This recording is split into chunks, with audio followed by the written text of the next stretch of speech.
Hello, everyone. Good morning or good evening. Welcome to our first online panel, The New Mid-Century, Interpreting Modernism Today. I'm very happy to be joined today by three special guests. Karen Nepacena, she's an interior designer and she's also an old friend of Mid-Century Home. We featured their house several times. She's based in Northern California and she's also a book author. Her book is called Mid-Century Modern Style. Welcome, Karen. Hi, everybody. And then next we have Dominic Bradbury. Dominic is a very prolific book author. You probably know him because he's the author of many books about mid-century modern and modernist architecture and design.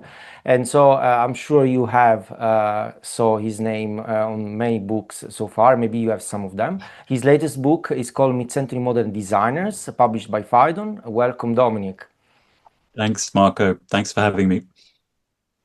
Last but not least, John Klopf. John is the architect behind the Klopf architecture, and he's also based in California. And in the last 25 years, he designed and built more than 250 mid-century modern inspired homes.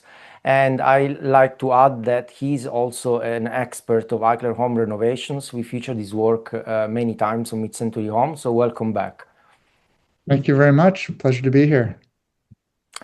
So to start, I would like to make a small, let's say, personal consideration.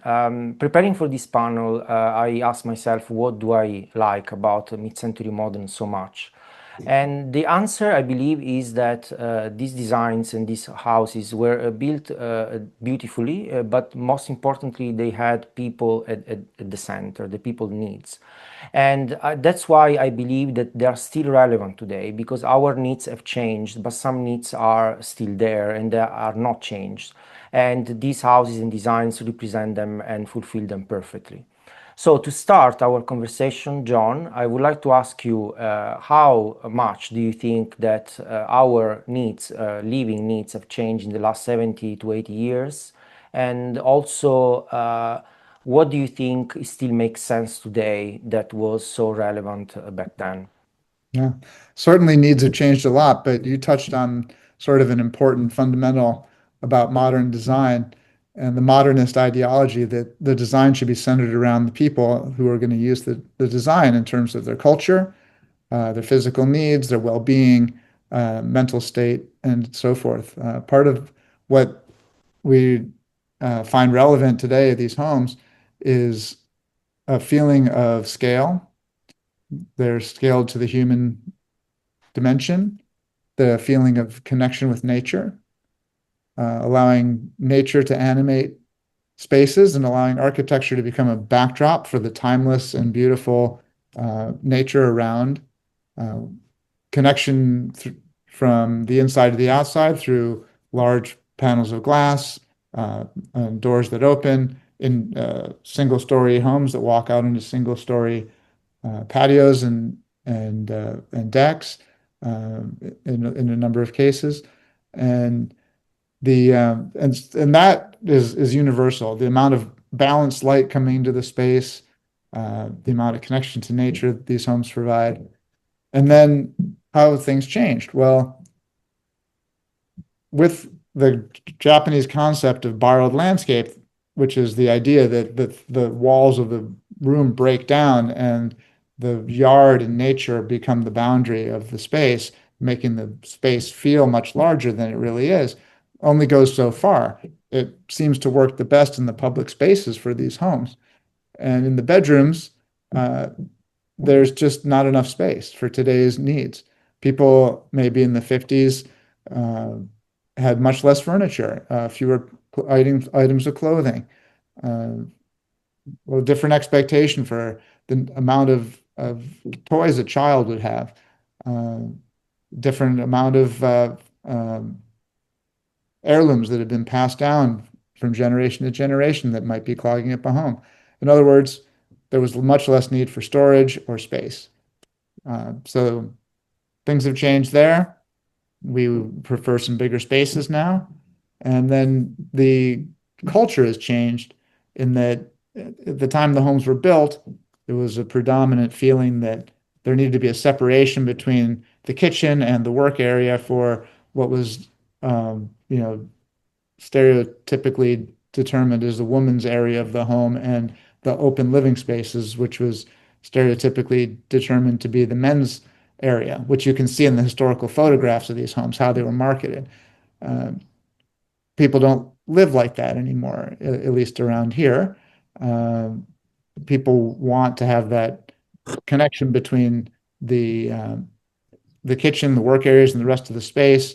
Uh, that goes for entertaining and also for just daily living, where you might find that maybe the whole family cooks together, or there's someone cooking while the rest of the family is doing something else in the same area, and there's a lot of communication and connection between. Um, so I won't go too long, but those are some of the areas where I think that culture has changed, and the designs need to be tweaked. Right. And actually, you touch upon a point that I think Karen might feel very close, which is storage and how to organize a space. And so, Karen, I would like to ask you which, let's say, mid-century aesthetics features new homeowners are willing to keep, and which are, let's say, willing to say goodbye to. And in your experience, what happens? Yes, I mean, I concur with John. Those challenges are all the same. Storage is always the number one of the top challenges in working with these homes, especially if they're in the original state. So actually, we've been doing a lot of built-ins, new built-ins. Not every, I work a lot on Eichler homes as well, and there weren't actually a ton of built-ins the way there were in some of the other mid-century modern homes in other parts of the US, where a lot of little built-in cubbies and built-in nooks for things. Eichler homes had a lot of just simple closets. So we're actually trying to integrate built-in display units, hidden storage, a little bit of a mix of showing off some heirlooms, but also being able to tuck, for example, the kids' toys away, books away.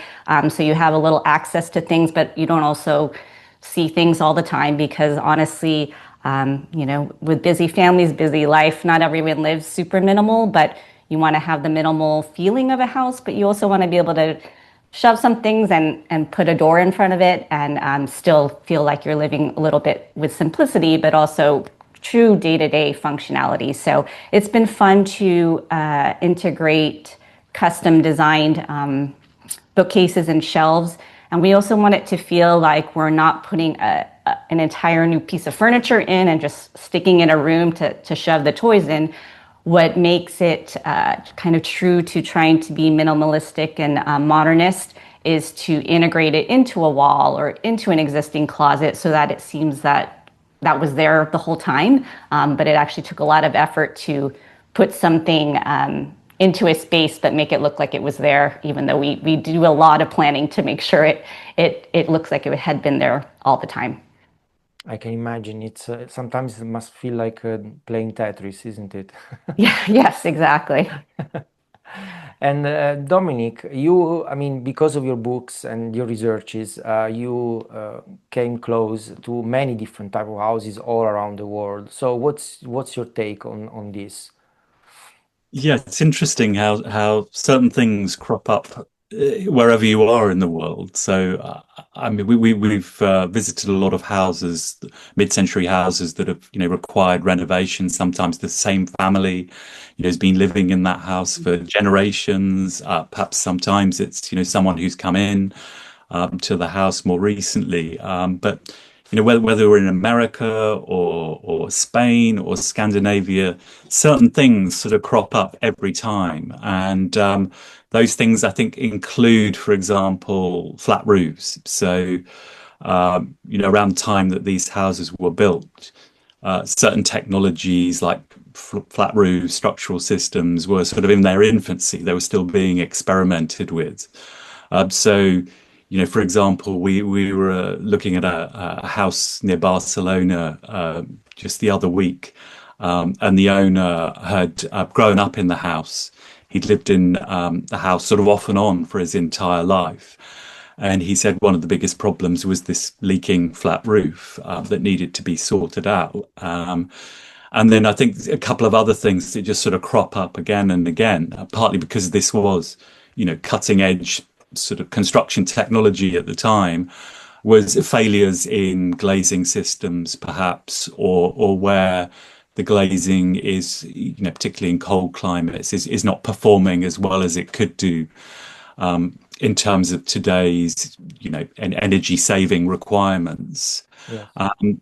So there's a couple of things like that, and then of course, the need to upgrade the tech, the services, some of the infrastructure, heating systems, things that I'm sure John and Karen will be very familiar with. So inevitably, because these are houses of a certain age, those kinds of things are going to be updated. But I think there are those, as I say, those issues, about some of the structural innovations that occasionally come back to haunt us a little bit and that need sorting out.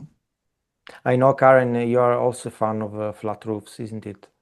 Yeah.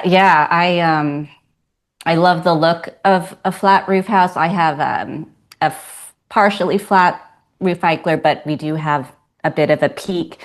And just this week, my husband and I are doing some roof repair, foam, coating to prepare for the winter. And a lot of our neighbors here, even though we're in California, we do still get rain. People get out there with a push broom after storms. So it's, the houses may look cool and fun, but there's a lot of kind of extra work and involved in making sure that our roofs don't leak, even if you have kind of a newer roof. So they're a bit of a pain sometimes, but they do look beautiful. Yeah, I agree. Sometimes you have to pay for beauty. So before moving to the next topic I would like to talk about, I also want to remind everyone that this panel is here and we can do it thanks to our sponsor, Warm Nordic. Warm Nordic is a Danish design company, and later during the panel we'll be joined by Frans Longi, who's the owner of Warm Nordic, and we will have a chat with him about modernism, mid-century modern today as well. So be sure to stay until the end. So next, I would like to actually discuss something that it's probably very quintessential, if you can say that, mid-century modern, which is the connection that spaces usually, or the architects try to recreate between inside and outside. Eichler homes are a great example of that, but not only. It was, let's say, one element very much recurring in many mid-century modern homes, especially, of course, in California because of the climate.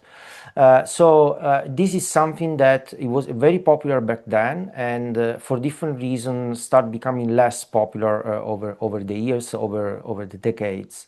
So Karen, I would like to actually ask you, what do you think it's actually the take of your clients on connections between inside and outside? Is it something they are looking for? It's something that they ask you about, or they try to recreate maybe somehow a connection even though they don't have a garden? What's your experience there? Yeah, we're really fortunate here in Northern California, especially. We have very mild temperate weather nearly all of the year. So we're lucky that, what's that? I know we are. We're very blessed here to have such temperate weather. So we get to really enjoy, all of our seasons, whether it's spring, summer. I have an atrium model in my house. And so because these houses are, some of these houses were designed pretty petite, we actually use our atrium space as an extra room, extra family room. My kids have their friends over, and even though it's not an indoor space, it still feels part of the home, but they're actually outside. So yes, many of our clients really are looking to appreciate the nature and beauty outside in our backyards and be able to see them from anywhere inside the house. And actually, maybe interestingly to some folks who don't have all these windows, we have a lot of these home models were designed with glass in nearly all the parts of the home, especially on the back side of the house. And then Eichler in particular situated a lot of the properties so that you wouldn't have neighbors behind or above you, because most of them were one story. So for privacy, when we first moved into our home, we have nature space behind my home, and we have bedrooms on the backside. And people would say, "Oh, don't you have window coverings?" And it's actually nice to have, just you get to see nature inside and out all the time. Why would you want to cover it up? And especially it is nice if you have privacy around. There's clients really are looking for just enjoying the scenery, whatever that may be, around the space. But not all clients have an Eichler home. Other ways that we like to bring in that nature feeling. One of my favorite tools is to, and I'm sure John uses this a lot in his work, is bringing skylights into a space. Some of the bathrooms we work on are especially really, really tiny, and there's no way to put in a big window or add a glass door. So we bring a lot of the light inside, and it helps to take a really small cramped space. Typically, a lot of our bathrooms that we work with in original state are really dark and feel small, but just the addition of something simple like a skylight bringing in natural light all day long, it can really transform a space, and it brings in that ray of sunlight into those small spaces and can really transform it. So clients definitely want different ways to bring in natural light, just kind of make spaces feel positive and bringing in light. Yes, I can resonate with that. I would like that too. And I mean, probably some of you know that we are based in Amsterdam, the Netherlands, and the Netherlands are famous because we don't put curtains on our windows, which is not true, by the way. But it's true that in many houses, especially in the center, you do see houses that do not have curtains. It has different reasons behind that, but it is actually also nice from the outside to look inside, because this house is also very beautiful most of the times. John, you were actually Karen referred to you as a colleague, and so what's your experience from an architect perspective in terms of requests from clients in bringing this connection if it's not there, or increasing if it's already there? Yeah, that's a great question. I think that the Karen sort of alluded to, not every house is an Eichler home or not a mid-century modern. And a lot of the clients that we work with, a surprising number of them say, well, I didn't know about mid-century modern homes, or I wasn't looking for this particular type of home. And my realtor showed me these homes, and I went from home to home, and then I saw this Eichler home or whatever it was. And when I saw how it's just a whole different approach, I'm paraphrasing what they said to interpret it for the audience here, but the glass goes all the way from wall to wall and floor to ceiling, and the ceiling plane continues right outside. The floor plane continues right outside. Sometimes the wall plane continues right outside past the glass, and it breaks down the boundary between indoors and outdoors to the point where you've got, you're feeling like you might be living outdoors. And the way that that connection is established through the architecture, and also Karen mentioned skylights bringing in the light to balance light in the spaces. You don't need to turn the lights on in the daytime. You feel like it's every other house that you've seen as you've been looking to buy a home now seems like a little box, like a dark box with a little couple holes poked in it that you can put a curtain over, because why they're not thoughtfully designed and so forth. So yeah, the connection to the outdoors and the way that light comes in is a key component of the projects that we work on for almost every client that we work for. Where people may want privacy might be, in the more private areas of the home, but we've even done bathrooms with just, where the bathroom has a shower at the end of the room, and the whole wall behind the shower is just a clear pane of glass. And Karen brought up how these neighborhoods were designed, where you're looking into your own backyard, you've got a fence, it's all single story, there's foliage. No one can really look in unless, someone's playing in the backyard or the gardener's mowing the grass or something. But except for those rare occasions, you have almost complete privacy on your property. So you can, if you're a risque enough client, have a complete glass wall to your bathroom, so your bathroom feels like it extends to the out of doors, right? So Yeah. the architects who designed these homes were very interested in that connection to nature, which I think they picked up from other international areas. And, for instance, in Japan, with the shoji panels that open walls, and the typical courtyard houses, Latin America and things like that. And they use the materials and technology that were available at the time to create as much openness as they could.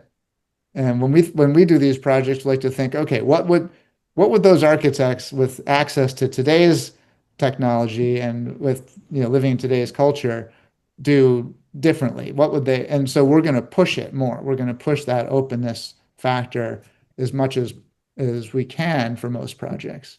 And that includes interior openness, but also the openness to the out of doors, to have that. Now we can have big sliding panels or big folding wall systems that not only allow you to have the direct visual access outside, but literal physical access with no blockade whatsoever.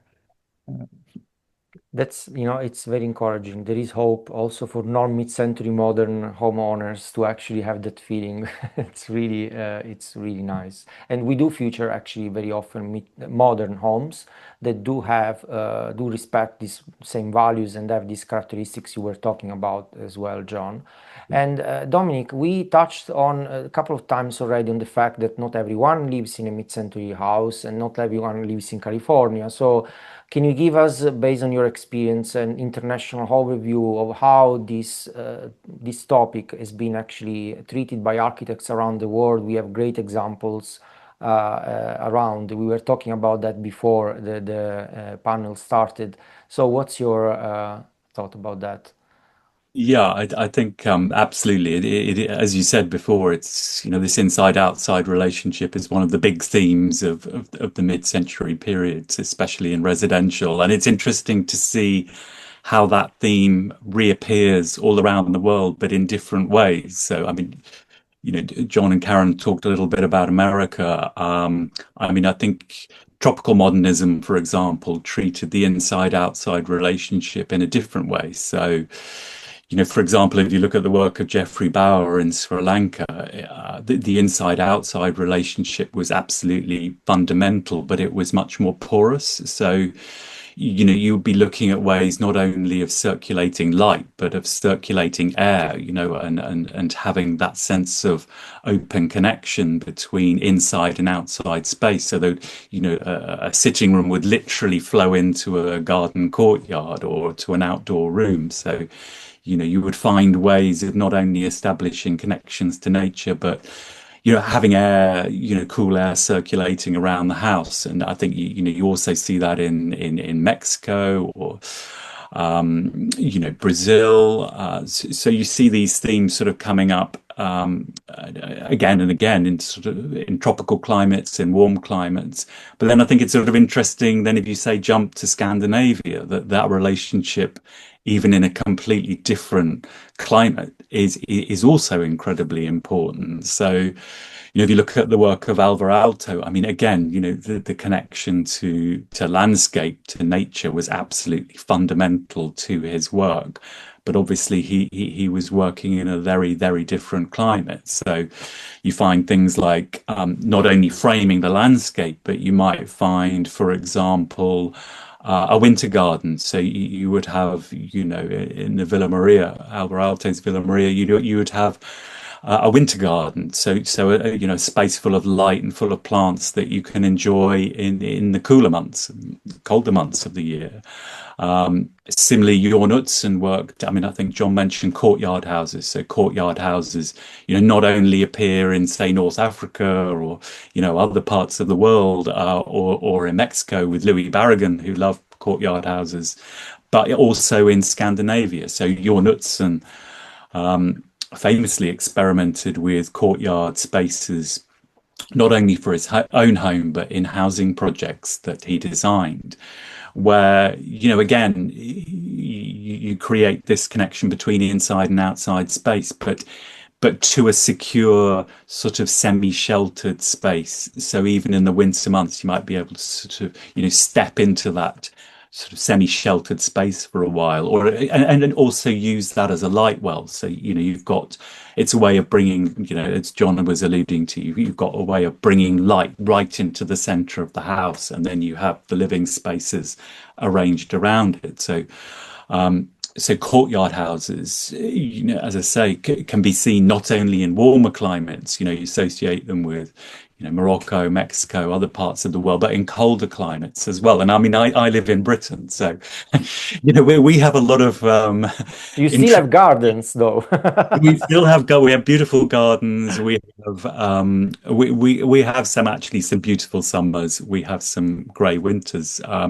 And actually, the inside-outside relationship was really important in the mid-century period in Britain as well. So, and you see that in mid-century houses, designed by architects like sort of Peter Womersley or Basil Spence or Michael Manser.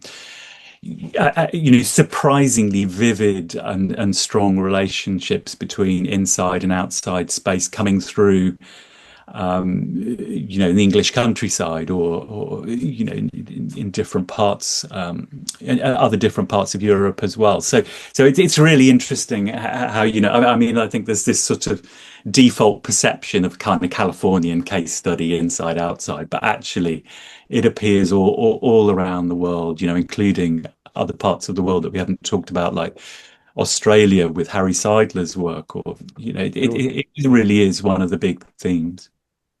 Yeah, absolutely. No, it's good that you brought actually Australia also in the picture, because there are incredible houses and incredible architecture there as well, together with all the other places you mentioned.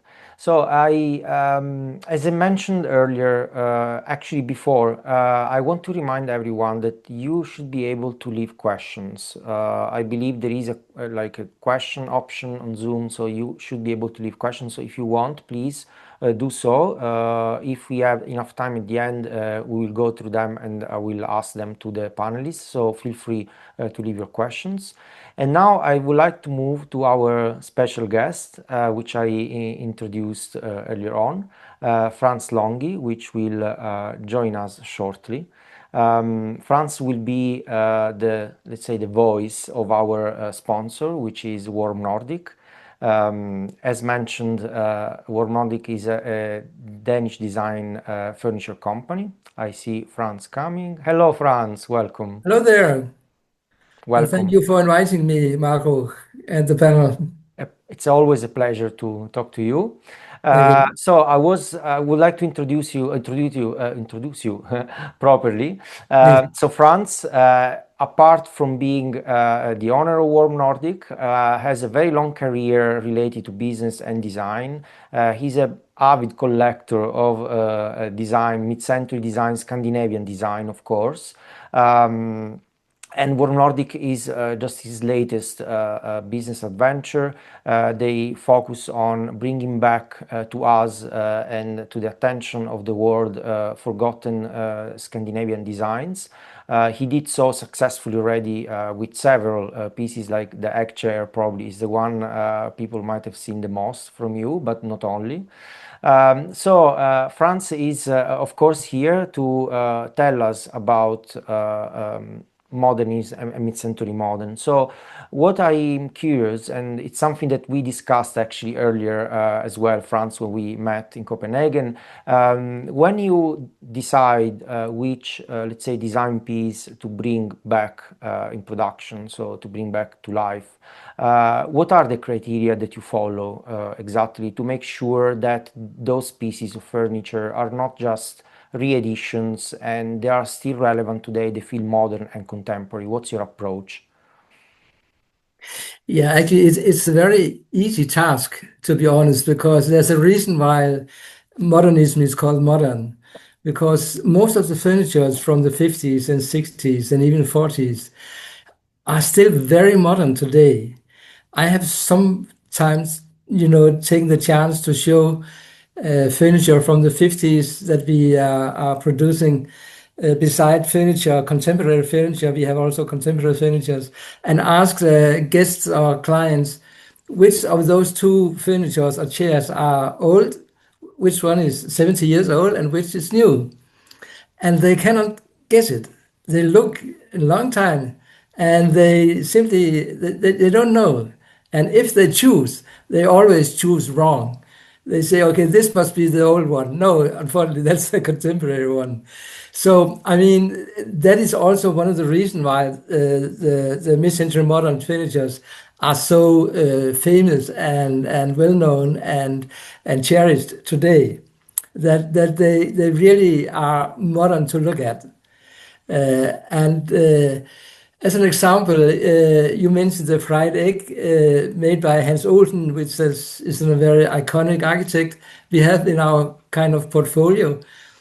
And when the Danish Queen Mary, she was to be painted for her 50 years birthday, she had to sit in a chair. And she chose this fried egg, which is a peculiar name. I can explain why, but she chose that chair, although it was 70 years old. She didn't take a contemporary, she chose this 70-year-old chair. And there came a beautiful painting out of this. And the Queen is known to be, she has got the award of being the best dressed queen in the world. So of course for us it was quite exciting. But it shows that these old chairs, these old furnitures, they really look contemporary today. And I think one of the reasons is all the curves they have.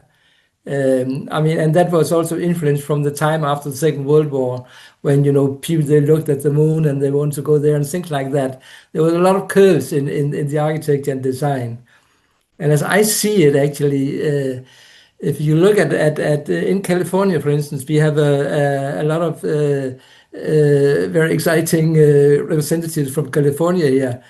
If you look at the buildings there, they are mostly square and cubes put together in a beautiful way. And to balance that, you need to have furniture that was curved. You need to have something that was more soft, more warm. You couldn't have just straight lines also in the furnitures. And that was possible due to that you also had this new technique of plywood that you could bend. So as I see it today, it's very easy to avoid that mid-century modern furnitures are looked at as old-fashioned museum kind of artifacts. They are all what is opposite to that, actually. It's interesting. Sometimes they are even too modernistic for many people. I mean, I can remember you said that your favorite lamp was one of our lamp, and it's very futuristic, actually. Don't ask me the name. I don't remember the name of the designer. It was very difficult. Yeah. We have an architect called Svein Horn Sørensen. It's very that difficult. And it's very modernistic. Yes, it's So that's not. interesting. I have a lot of problems, but not to avoid that our items, our pieces are looked at as old-fashioned. That's not one of my problems. Definitely not. And I just wanted to say that I like that you mentioned the fact that of the softness, let's say, the feeling, the curves of this furniture and the contrast. Because on one side, I believe personally we like, to be sitting in comfortable furniture. So, some furniture are beautiful because they're minimalist and they follow, a very specific aesthetic, but not always very comfortable to sit on. Mid-century furniture, usually they are, for the way they're built. Scandinavian, I would say, and Danish furniture in particular, because of the wood making history and tradition that you have. So that makes it even more appealing, in my opinion. But let's say apart from the aesthetic of it, there is another element that I think and I found important to highlight, the quality of the materials, because let's say good furniture in general start from the raw materials, the materials that you use, and then how they are put together, the design and so forth. So in your experience, Franz, do you think that let's say the average person, the average customer that you can talk to every day, do they understand the value of the quality of the materials today, or is it still a bit of like a taboo to bring up? Well, I mean, it depends, but basically, yes, I think people they understand that quality is important. It's key for us, at least. It's key, and one of the reasons is that, out of a sustainability perspective, you need to be able to keep your furniture for many years, for generations. And that's also some of the advantages of some of the furniture from the 50s, that the quality is actually very good. And as you mentioned, I have been a collector for many years of furniture. I have, I think, 200 chairs. And it's amazing that you can have a chair that is 70 years old. And I wouldn't say you can't see it has been used, because you can see it, but it's still there. And it's functional exactly in the same way as it did 70 years earlier. And what happens if you have furniture that you keep for many years is that it attracts a lot of, feelings, because you can remember your grandma or your grandpapa, he was sitting in that chair. So the next generation, it's not only to look at the chair, it's the feeling around the chair that makes it worthwhile keeping. So this about old chairs, old furnitures, combined with the sustainability issue, I think it's a nice combination, actually, that you can keep the feelings around the chairs, around the furnitures, and you can have the sustainability issue at the same time. It's yeah, I can imagine, and it's something very important indeed. Another, let's say, to wrap up our small segment with you, I would like to ask you, what do you think? How do you think this furniture can be modernized in a way? Is there a way to make them even more contemporary and appealing to people? How do you approach this problem? Yeah, I'll give you another anecdote. I was looking for, textiles for our mid-century modern chairs. And I looked at trying to find some new, maybe more, you could say, modern textile to use to make it more, contemporary. And I ended up finding the textile I wanted. It was from the 40s, and it was designed by Ray Eames. And by connecting this, it was for the orange chair made by Hans Olsen, who's king of curves in our portfolio. By connecting this chair that he has done with the textiles that was done at the same time in California by Ray Eames, you suddenly had the most contemporary chair you can imagine. So today you often see many chairs. It has nice quality of the upholstery but often even colors. It's green or red or orange or brown, or most of it is gray or white. But at that time they had a lot of abstract textiles. So to make it more modern, we need to go back and take some of the textiles from that time. And we also used some of Werner Penton's textile from that time, and the chairs came out so beautifully. You can go to our website on warmnordic.com and you can see that it's very beautiful.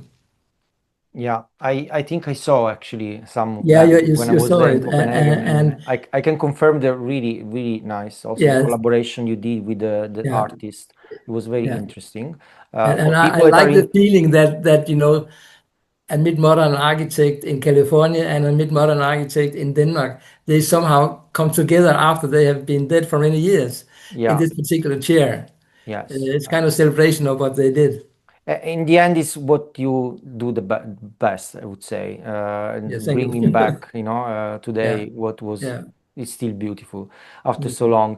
Thank you very much, Franz. You're welcome. We will go on with our discussion with our three other panelists. Thank you very much for joining, and I will talk to you and see you very soon. Yeah, I'll follow you from behind. Yes, yes. Let me. I will. Okay. So, thank you again to Franz Longhi for joining our conversation. I would like to move on now to the last part of our chat, and I would like to talk about the things we do not like. I mean, we all like, of course, mid-century modern. That's why we are here. We are all passionate about architecture and the beautiful furniture, but we also know that not everything was really perfect, and not everything maybe works still today. So actually, Dominic, I would like to start with you and to ask you exactly what do you think that we should get rid of from the, let's say, the mid-century modern aesthetic today, or that just doesn't work because it doesn't work today and people maybe misunderstand actually what that specific future was and was intended for back then. Yeah, I mean, I think if I can talk about something that perhaps architects or designers don't always get right today when they're looking at the example of mid-century design. I mean, I think zoning, for example, zoning an open plan space is something that's really hard to get right. So I think when you look at the work of mid-century masters, whether in California or Britain or Scandinavia, you often find these sort of wonderful open plan spaces, where the kitchen is sort of flowing into the dining area or, the seating area, informal spaces. And there are subtle ways of zoning those spaces, with the ceiling heights or, the placement of the furniture, or just putting a step, to change the sort of height and the volume of that space. Very subtle ways of zoning those spaces. And I think it's incredibly hard to get that right. And I think it's a lot of contemporary designers sort of come along and sort of they might sort of amend those zones, or they might start changing those zones with a very significant impact. Suddenly those zones start to feel wrong in the way, the ceiling heights and the floor heights are working, or, the atmosphere of those spaces. And also, I think contemporary designers just think that's something very easy to sort of imitate and follow, as though it's sort of something very obvious to them. But actually, I think zoning open plan spaces in ways that really work is very difficult. I mean, similarly, I find that when I look at something that really upsets me when I look at mid-century houses, I mean, particularly in Britain, it is often the way part of the garden has been stolen. And, so you had this sort of wonderful relationship between house and garden, which was part of the original intention. And along the way, with the pressure on space and need to build more houses, say half of the garden has been stolen. And suddenly you have a completely different relationship in terms of sort of scale and so on between the house and the garden. The house suddenly looks sandwiched into that garden. The relationship has broken down. So I think similarly, these things are very sort of important, but they're very subtle. And when you sort of start to interfere with, all the sort of various equations, things start to sort of break down. And similarly, as with zoning, I think when you look at contemporary architects and contemporary designers, so often they're just sort of sandwiching in, a house onto a very small site, a big house onto a small site. So you end up with a very small garden. And so everything looks out of kilter. Sorry, I feel like I really need to call John in here as an architect. I'm not blaming John. John, what As can the you tell company us excluded, about of this course. point? Yes. No, that's well, the space considerations that you mentioned are, of course, uh, sometimes there's no control over it. If this property is a small property, and then we face with that in the Bay Area all the time. It's very small properties. But what can we think? What can we control? We can create private views by breaking the lot into different areas and having different rooms facing different portions of the lot to create different outdoor living spaces. Going back to thinking of what Joseph Eichler called the outdoor living room, right? That where we think about the spaces in these homes as um, uh, different functional areas of the home that are related to each other in different ways so that there's a hierarchy between which are the public and which are the private. So that's something we can do going forward. If one of the big controversies of Eichler and mid-century modern homes, particularly Eichler's with atriums, is can we fill the atrium in and make it into living space? And so, some clients would never consider doing that. Other clients would never even think about the value of an atrium, and to them it's a wasted space because it's not interior conditioned living space. And what's the right answer there? Uh, One of the things that we really make sure to do whenever possible is preserve the atrium to some extent, if not completely, in homes. But preserving it even to some extent still allows for the intention of the atrium, which is, you mentioned earlier, Dominic, bringing the light down to the center of the home, having a natural focus in the center of the home, kind of like that winter garden you mentioned with Alvar Aalto, right? Uh, and the one thing people don't think about in a glass house is, well, it's a glass house, so it's going to be light inside. And having gone into a number of Eichler homes, it's not always true because some of the times the glass wall is either completely overgrown by vegetation, so no light's coming in. Other times, based on the rotation of the lot or the particular design of the home, light only comes in from one side and it's glary, and so the house appears dark. Well, the atrium balances that light on both sides. Or Karen mentioned bringing in skylights, and Dominic Louis Barragan, you mentioned his home and his designs. The way that he used skylights in the corners to bring light down, to wash walls and brighten the wall, to make it like a light fixture in the room. We steal that and use it all the time. To use that as a way to balance out the light on the other side, right? And so bringing small areas of nature inside of homes to the extent possible, maintaining the areas that are already there, and I guess the when you think about zoning, all the interior spaces, one of the masterful things that the mid-century architects gave us were these partial separations. Like a Mies van der Rohe Farnsworth house with the boxes of cabinets, right, separating the spaces, and there's no doors or hallways. Um, and having some or having a fireplace chimney separating two rooms, and you can walk around it, but there's really one room, and but it feels like separate spaces. So there's ways to use, and you mentioned the ceilings and the floors. So a lot of the mid-century modern homes have that type of approach. And for a lot of clients who want to maintain separate living spaces because of the way their family uses the home, it's important to remember not everybody just wants the complete flat countertop kitchen completely 100% open across the room because, well, they have a messy kitchen and they don't want you to see it. So we need some kind of privacy. Or they have teenagers who want to be able to use the living space with their friends and not have their parents overhear everything they say, but still at the same time, the parents want to be in their living space. It's sorry, it's interesting that you actually are mentioning this point because it's something I discussed with Karen already, right? Karen, you mentioned once that it's not always necessary to remove, or what people maybe want to remove, it shouldn't be removed for very practical reasons. And you were giving exactly the example of the kitchen.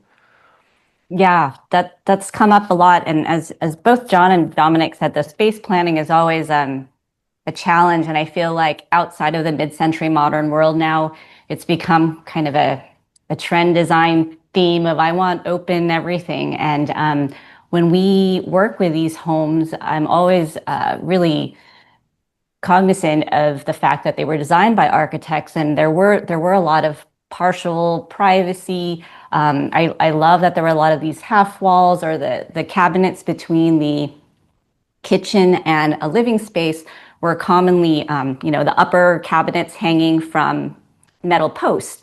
And of course, over the years and the decades, a lot of that's been removed by prior owners, prior families, and a lot of times new clients are automatically assuming that they want to take down that wall because we want an open space. But we try to think about, as John said exactly, how is your family going to use this space?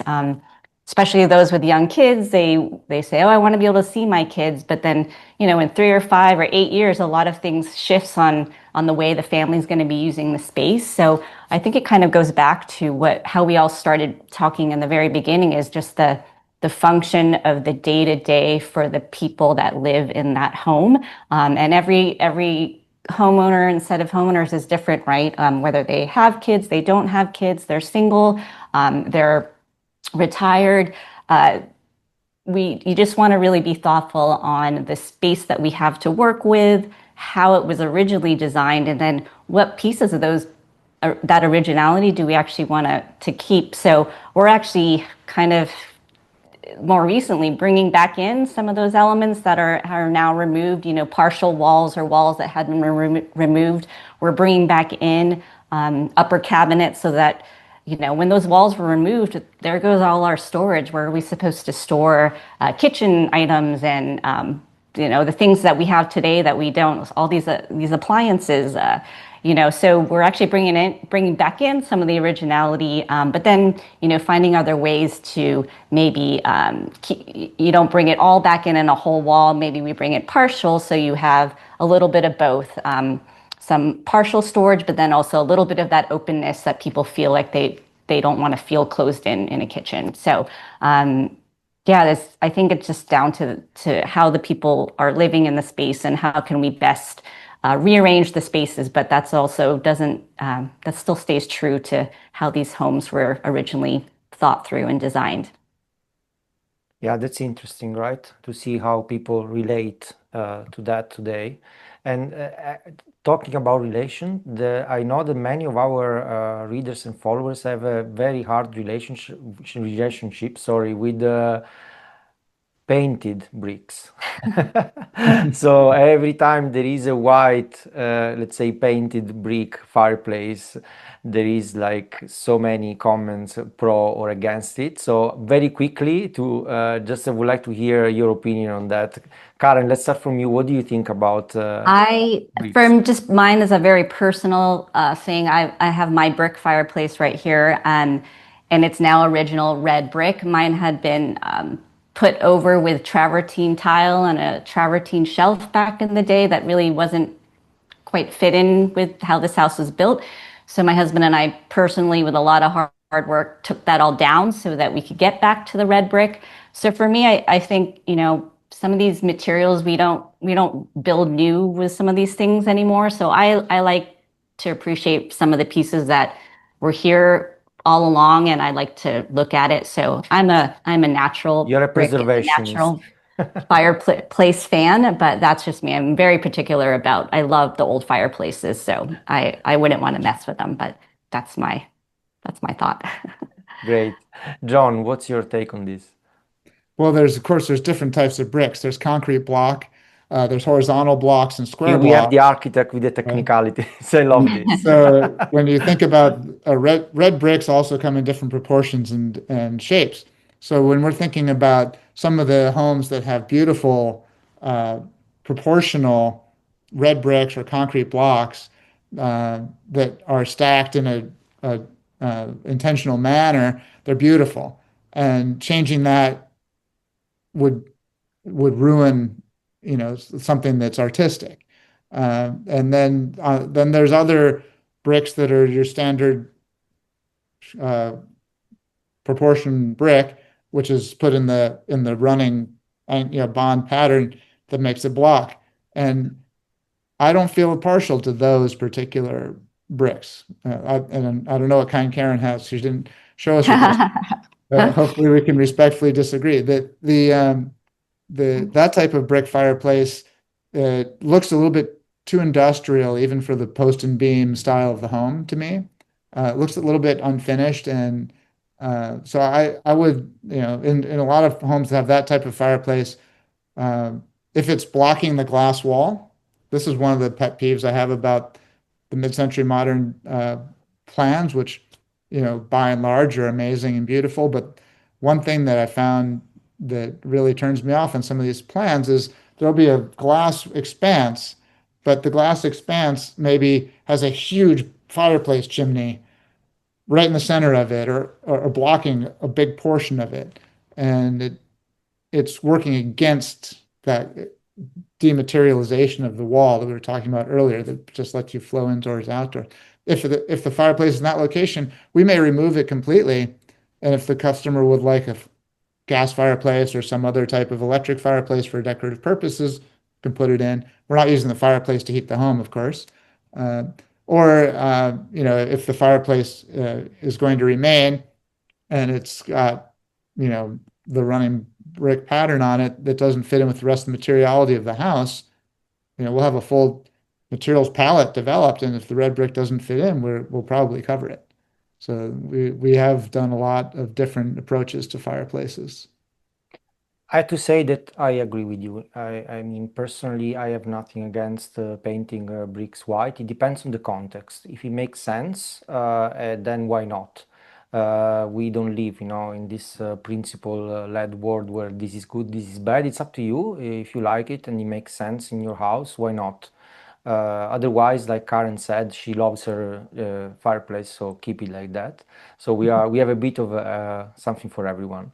So we are running out of time, but I would like to actually just read one of the questions. So thank you to everyone that wrote. Unfortunately, we don't have the time. Hopefully, we can come back to you. There is one question that I think it's probably more for Karen and John. So this anonymous, unfortunately, attendee asked, I own 2 mid-century houses, and both, like many mid-century modern houses, have a distinctive old house smell. Is it a trade-off for having a unique home, or is there a way to fix that? Karen. Old house smell, is it? I don't know, John, if you agree, but sometimes the smell is usually from maybe some moisture or kind of some untaken care of moisture business going on somewhere in the house. Maybe you don't even see it. Sometimes it's actually in the subfloor. We have concrete here. When we first took up some tile above our concrete, we didn't know it because you can't see it, but there was actually moisture underneath. So that could be coming from somewhere else. Because on the flip side, I have gone to clients' original homes when they're just purchased it, and you would think there would be an old house smell, but there isn't, because the house is really solid and there weren't any issues going on. So we can fix it. What do you think, John? What's your experience about Absolutely, 100%, Karen. One of the issues with an old slab floor is that they didn't have what we call a vapor barrier, which is like the plastic sheet that goes under the concrete. That didn't exist when the homes were made. So moisture can just come right up through the floor like you observed. If you have a carpet down, especially, or some kind of material that can hold moisture. And then you mentioned, Karen, you're fighting constantly the roof leaking and so forth. With better roof materials that we have available today, we can prevent water coming in from above and getting into the walls and molding. So it can all be resolved through better waterproofing and putting in new materials. Yeah, and once you find that, whatever that is, though, it will go away. Like, it's amazing. Once you remedy wherever that's seeping in, the same house that smelled, within a few days, weeks, if it's, you've been able to remediate it, it should go away. And then you can really enjoy your house. Probably need to check the ventilation as well, don't you? Yes, I mean, that's a good one. Natural ventilation particularly, as well as mechanical ventilation. I mean, you need the air flowing through. Yes. At some point in the day to kind of clear that away. Also, old-fashioned ventilation might help as well. Thank you very Open much. a window. Open a window. Yes, indeed. So, unfortunately, all the time we had is gone now. But I want to thank you, Karen, Dominic, and John, for participating today. I want to remind once again Karen's book, Mid-Century Modern Style, and also Dominic's latest book, Mid-Century Modern Designers, published by Phaidon. John, you need to write a book as well. So Next time. hopefully next time. And I want to remind everyone that is watching to please ask to fill the survey, which is gonna show immediately on your Zoom the moment we end up the panel. So please fill up the survey. It's very short and will help us enormously to get better next time. So thank you very much for watching, and I will see you around, and wait also for the summary that we will publish on Mid-Century Home. It's coming soon, and also the recording of the video will be available to the people who signed up. So thank you very much from me, Marco Guagliardo, and my guests. I hope you have a very good day or evening. Thank you. Bye. Thanks, Mid-Century. Marco.